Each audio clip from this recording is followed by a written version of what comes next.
मसूड़ों की मुसलसल सूजन और खून का बहना।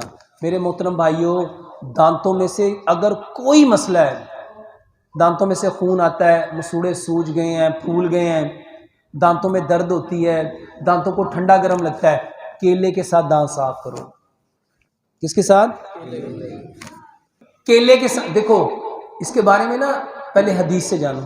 नबी सल्लल्लाहु अलैहि वसल्लम ने फरमाया, मैं अगर अपनी उम्मत में मुशक्कत ना जानता, मैं मिसवाक को हर नमाज के साथ फर्ज कर देता।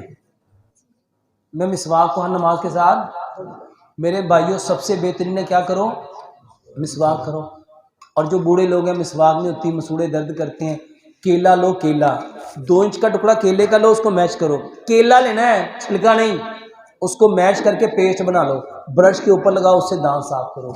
यकीन जानो बल्ला आप दुआएं दोगे। एक मर्तबा 10 दिन करके देख लो। ये ठंडा गर्म लगना, ये खून आना, ये मसूड़े सूज जाना, यकीन जानो ये ऐसे ख़त्म हो जाएगा जैसे कभी था ही नहीं।